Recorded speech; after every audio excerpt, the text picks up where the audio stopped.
I lied to the American people. Welcome to Watch Mojo, and today we're diving into facts about television programs that were suspected by cast, crew, members of production, or fans that were later confirmed to be true. Thank you all again. Jerry Springer's show was scripted, The Jerry Springer Show. Who can forget this wild daytime show that ran for 27 seasons? It started off with politics, then pivoted to cheating scandals, chair throwing, and full-blown chaos, all in the name of ratings, and it paid off. She's saying that they're engaged. They're supposed to be married in 3 weeks. What are you doing living with him? If she's engaged to him, what's he living with me? Sleeping. At some point, it even outperforms the Oprah Winfrey Show. Though it was marketed as reality, people started questioning its authenticity. It is the only thing on American television that isn't canned, that isn't written ahead of time by professional writers. As many rightly suspected, the show wasn't entirely real. In fact, it was heavily manipulated for entertainment purposes. Some guests later admitted they were encouraged to exaggerate their stories and even coached to throw punches. In some cases, the stories were completely fabricated. But are we really surprised at the lengths showbiz will go to rake in profit? Then even though you can find it in your heart to say, I forgive, you might also find it in your best interest to say goodbye. Dean McDermott's cheating scandal, True Tori. Right from the start, Tori Spellings and Dean McDermott's marriage was steeped in controversy. I've lied my whole life. I'm tired of living like a liar. That's how I got out of things for years. Both were married to others when they began an affair, eventually tying the knot. In 2013, rumors spread that McDermott cheated on Spelling with a 28-year-old Emily Goodhand. The next year, their reality show took off, centered on the fallout from his infidelity. I am so sorry. Are you really sorry? I am so sorry. Since Goodhand was untraceable, many suspected the whole thing was a publicity stunt. It's not every day someone caught in a high-profile scandal just vanishes. Yet, during the reunion special, Spelling insisted that this woman was real and that the affair wrecked her marriage. Years later, she stuck to that story. So it appears instead of handling things privately, Spelling spun her misery into a TV spectacle. What does your heart tell you to do? My heart tells me to stay with you and love you like I still do. If you truly want me back, think of something.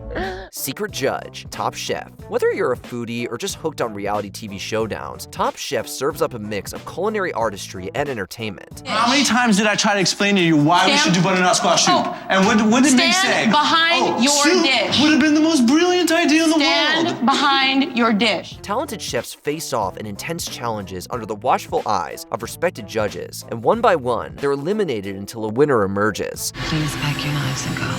But some have wondered if the judges don't sometimes get a little help. In an interview with Padma Lakshmi, a juicy detail slipped out. There's a secret fifth judge. Yep, when the panel can't agree, the producers turn to the camera operator, T-Bone, for his take. Since he tastes the food while filming, his input adds an extra perspective. Honestly, it sounds like he wields more power than the actual judges, which is kind of awesome. I'm just sitting here thinking of how difficult judges' table is going to be. Phone-in theft. Various. Back in the 2000s, a major scandal rocked UK TV and radio. In 2007, it was revealed that some of the biggest shows were scamming viewers through rigged phone-in competitions. It's a kind of television that doesn't just want your attention, it wants your money.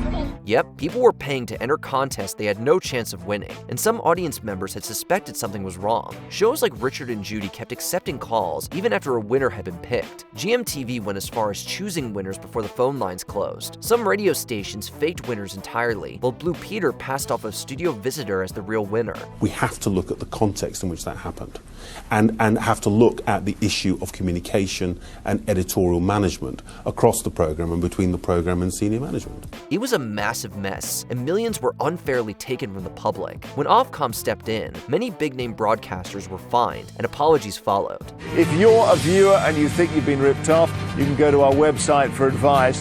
That's free, by the way. Intentional sabotage, The Nanny. Let's be honest, what made The Nanny so appealing wasn't just Fran Fine's flair or the clash of worlds. It was that sizzling will they won't they tension between her and Mr. Sheffield that kept fans hooked. Fran. Yes. Will you marry me? Oh, Max.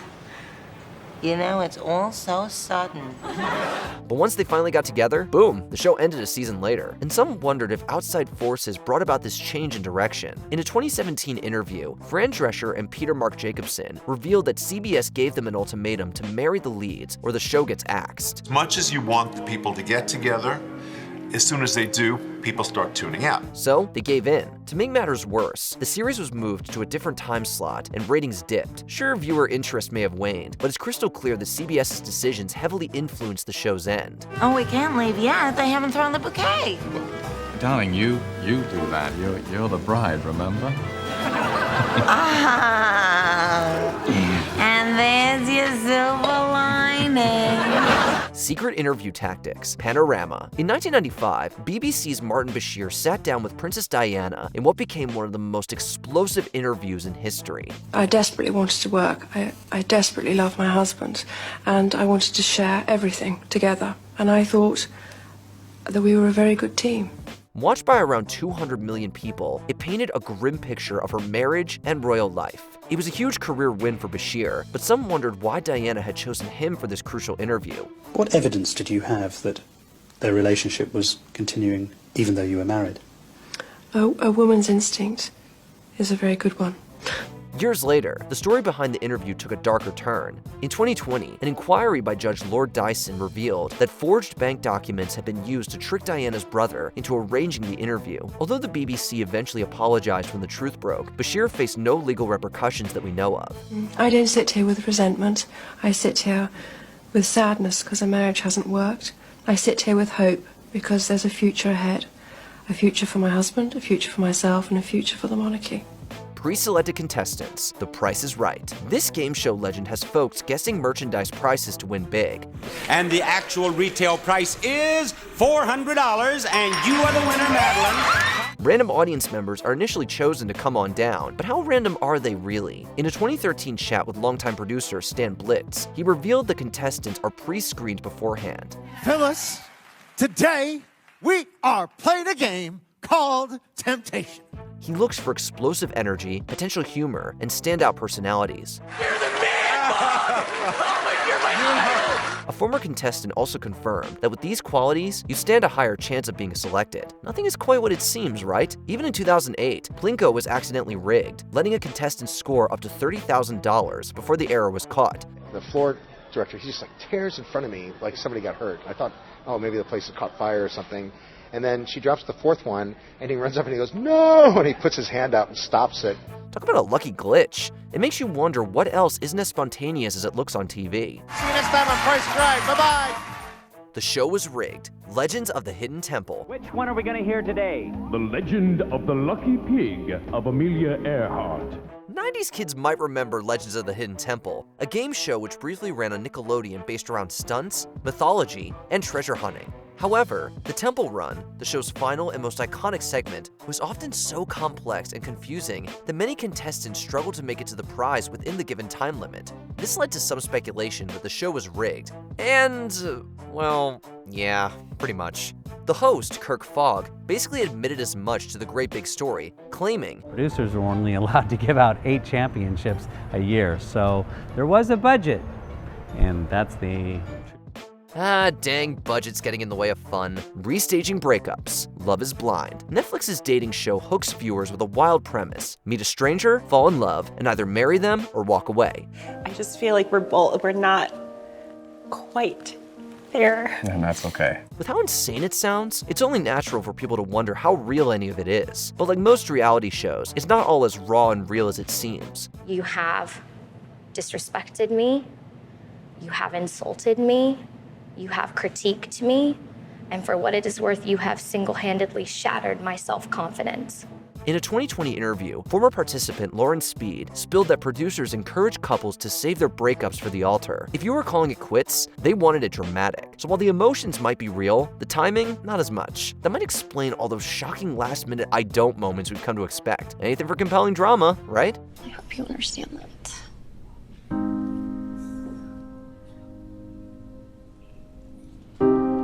I understand.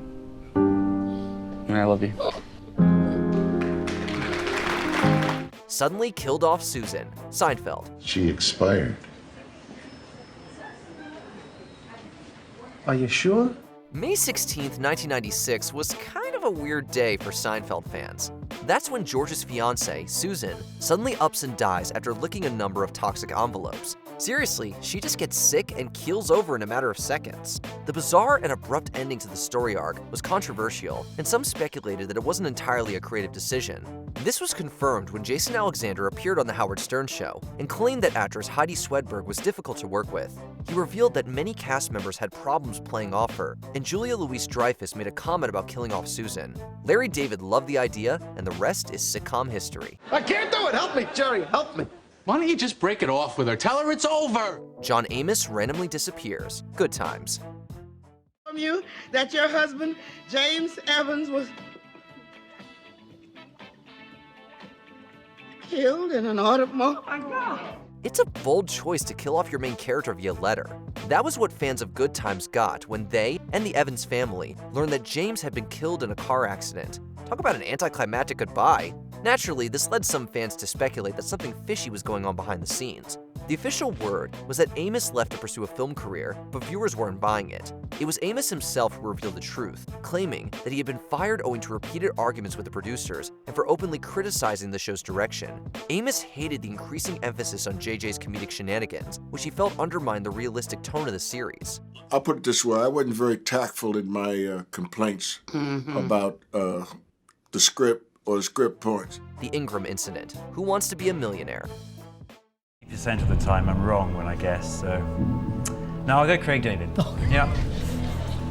British Army Major Charles Ingram was the third contestant to win the top prize on the British version of Who Wants to Be a Millionaire. During his appearance on the show, Ingram struggled with many of the questions, but then seemed to make a series of improbable correct guesses, leading the producers to suspect that something was amiss. They were so suspicious that they refused to hand over the money and launched an official investigation. While reviewing the footage, they found that someone would cough when the correct answer was said. Sometimes it came from a waiting contestant, Tequin Whittick, and other times from Ingram's wife, who was watching in the audience. All three were officially charged, receiving fines and suspended prison sentences. He then went for A1. Then, because I actually rather lost the plot of his thinking then. Much of the show is planned in advance. Pawn Stars. That's it. The OJ Bronco! As viewers have long suspected, Pawn Stars engages in a lot of behind-the-scenes trickery. People don't just waltz into the uber-busy store, sell that King Arthur sword they had laying around, and walk out rich. Pawn Stars isn't exactly scripted, and many of the items and sellers are indeed authentic, but they don't just walk in. They are vetted by the producers beforehand, and guests are kicked out of the store to film the pre-planned segments using background extras. This process often requires multiple takes, and the guests are often coached on how to behave on camera. Executive producer Brent Montgomery also told the cast members to buy items they otherwise wouldn't have in order to make good TV. $250. You know what? I'm going to give you $250 just because of the story you told me. All right, deal. Thanks, man. Patrick Dempsey's departure, Grey's Anatomy. Patrick Dempsey, and more on his shocking departure from Grey's Anatomy. It stunned fans. It was this medical drama that made Patrick Dempsey a star, so it was kind of odd when he suddenly up and left in April 2015. He claimed that he wanted to spend more time with his family, but some fans thought there were ulterior motives. They were somewhat vindicated in 2021 when the book, How to Save a Life, was published. While it's true that Dempsey left over scheduling issues, that wasn't the whole story. The book's authors reveal that Dempsey turned into a nightmare, often terrorizing the set and bringing up HR issues. They also claim that some cast members had all sorts of PTSD with him. The details are murky, but his behavior led to his swift exit from the series. So we're kissing, but we're not dating? I knew that was going to come up. There's no shopping involved. House hunters. What I've got for us is a 3-bedroom, 2-bath, Okay. just a few blocks from elementary school. Oh, that's good. This enduringly popular show sees a couple touring a number of houses, typically 3, and then choosing one to buy. But as many have long suspected, there's not actually much hunting to be found on House Hunters. People involved with the show have come forward throughout the years, claiming that they had already purchased their house before appearing on the show. Producers typically have them tour their own recently purchased home, along with 2 other random houses they have no intention of buying. These houses are often volunteer homes, Airbnb rentals, and even places belonging to friends of the cast and crew. After touring all 3 houses, the couple then chooses their own in a staged debate filmed for the camera. Definitely like the character of the 50s style home. And that dog park for Baxter, that would be so convenient. If he could just find a way to walk himself there, it'd be perfect. Jeffrey DeMunn was loyal to Frank Darabont, The Walking Dead. Dale? You seen Carl? Shane took him down to the quarry. There was some mighty bold talk about catching frogs. It's not rare for shows to diverge from their source material, but this one had many curious aspects that had fans raising their eyebrows. Jeffrey DeMunn's Dale Horvath was killed off in a rather abrupt manner, and long before his print counterpart died in the comics. This was a rather curious decision, but it also coincided with the controversial departure of showrunner Frank Darabont, who was fired over budgetary disagreements. As DeMunn is a regular in Darabont's films, viewers knew the timing wasn't just a crazy coincidence. Back in 2018, DeMunn confirmed the theory to Cleveland.com, stating that he quit the show after Darabont was fired. Sorry, brother.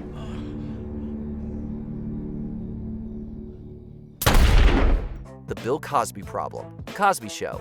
This is what they created, so we wouldn't have to hear this in the house. This sitcom helped define the 1980s with its topical themes, cozy atmosphere, and lead performance of Bill Cosby, who grew to be known as America's dad. But there was an intense underlying darkness circulating the show, even if many people didn't want to believe it.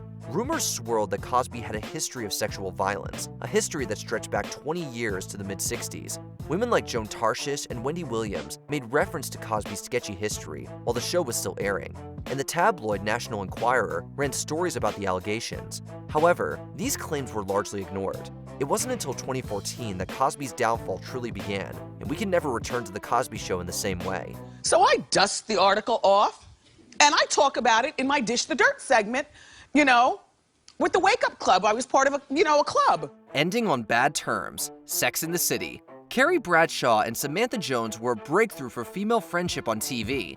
No, I'm fine. Oh, come on.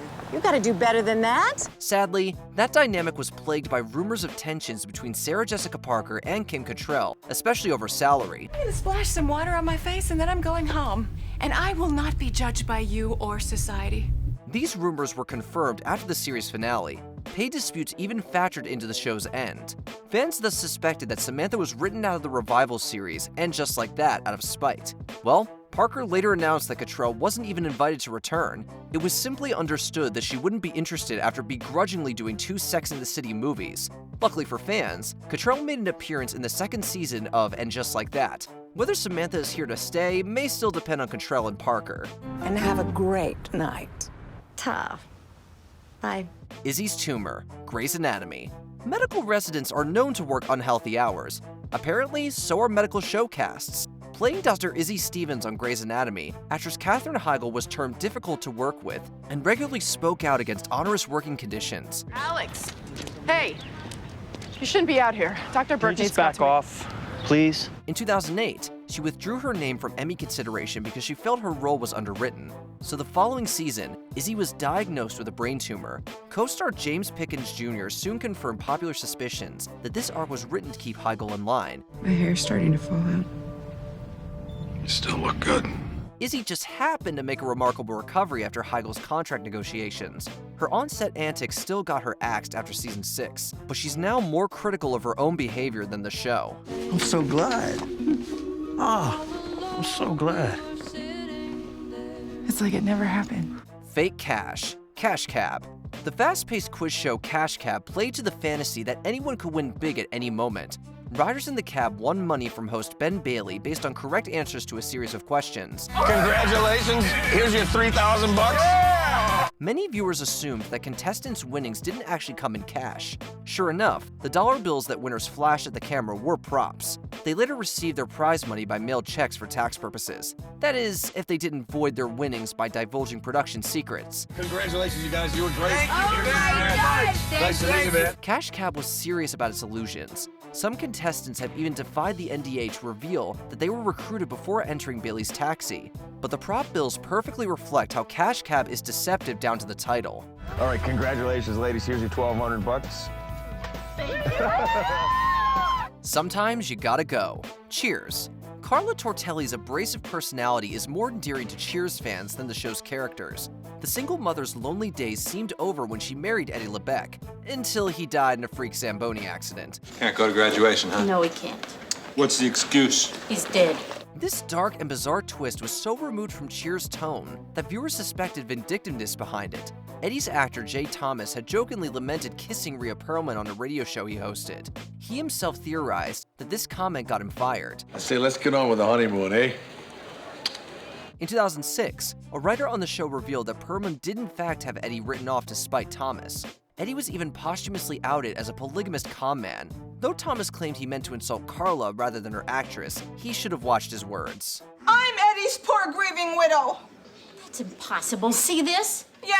Well, see this? Leno steals the show, The Tonight Show with Jay Leno. With NBC's Late Night with David Letterman considered a worthy lead-in from Johnny Carson, Letterman was poised to succeed Carson upon his retirement in 1992. Instead, comedian Jay Leno took over The Tonight Show. This sparked enormous controversy among audiences and within the industry. Let's see how you all feel in 30 years. As Leno had become Carson's resident guest host, many suspected a backroom deal to oust Letterman. It wasn't until the 2021 docuseries, The Story of Late Night, when it was revealed that Leno really did have a secret succession contract. Jay Leno had just signed a new deal that guaranteed Jay The Tonight Show whenever Johnny stepped down.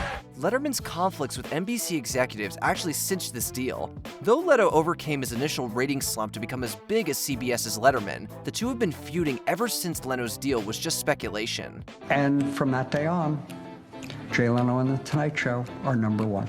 The late night crown is back at NBC. Good Guy Gordon, Hell's Kitchen. Hey, Red Team, this is painful. Who just gave me them?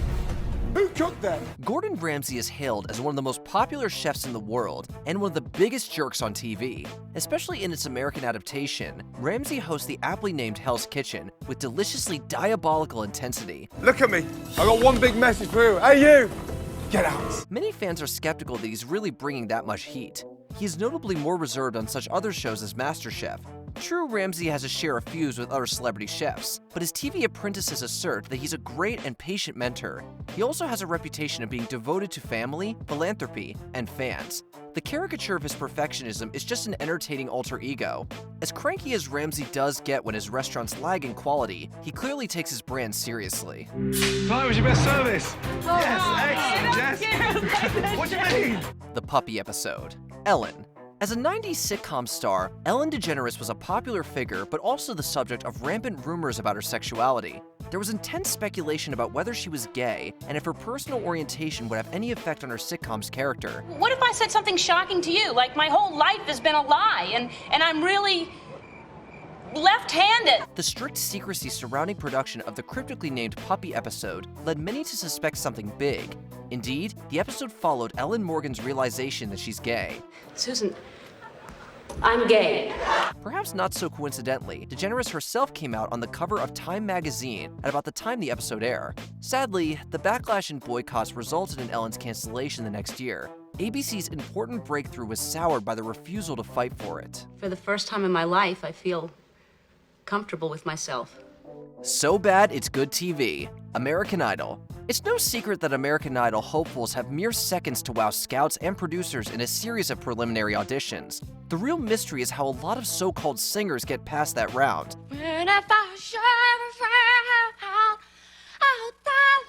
The popular theory was that the producers included some of the worst auditions for comic relief. Indeed, American Idol's strange or downright terrible singers are such a phenomenon that televised auditions were arranged around that trope. She bangs! She bangs! Oh, baby, when she moves, she moves! However, out of concern that this tradition was exploitative, producer Trish Kinane ended it with the show's 2018 revival. American Idol is popular and entertaining enough without having to publicly humiliate people. Oh, I'll tell you goodnight, close the door. Playing matchmaker. The Bachelor. Romance on The Bachelor tends to be polarizing. It's also meticulously manufactured. Producers plan dates, arrange interactions, and basically keep the cast trapped. Cynics have long suspected that even The Bachelor's decisions are predetermined. Taylor, will you accept this rose? Thank you. In 2018, former executive producer Scott Jeffries confirmed that contestants really are advanced or eliminated partially based on audience response. Contestant-turned-bachelorette Ali Fedotowsky claimed that this practice extends to the spin-offs. Can you accept this rose? Absolutely. There are assurances that producers only completely control how rose ceremonies play out, and that their influence on stars declines as the competition progresses. Of course, the unfair pressure placed on these courtships is well documented. Directly or indirectly, Bachelor Nation's controversial love stories give too much agency to off-screen cupids. Will you accept this rose? I am thrilled to accept this rose. Before we continue, be sure to subscribe to our channel and ring the bell to get notified about our latest videos. You have the option to be notified for occasional videos or all of them. If you're on your phone, make sure you go into your settings and switch on notifications. The quiz show scandal. 21. Quiz shows were popular TV programs in the 1950s. NBC's 21 was a big hit, especially for the rivalry between Charles Van Doren and Herbert Stempel. A defeated Stempel later upended public perception of the show by claiming that it was extensively staged. Then you win $20,000. Congratulations. On top of confirming that 21 contestants were given answers and choreographed for drama, congressional investigations discovered that most quiz shows were rigged. The scandal was so immense that it basically killed the genre. Jeopardy revived it in '64 with gameplay that made it hard to cheat. Still, after being immortalized by Robert Redford's quiz show, the 1950s rigging trend is considered one of the most scandalous TV conspiracies ever. That is, among the ones we know of. Thank you for being a wonderful contestant. Herb Stempel, ladies and gentlemen. Which of these hidden truths shocked you the most? Let us know in the comments section. I've flown too high on borrowed wings.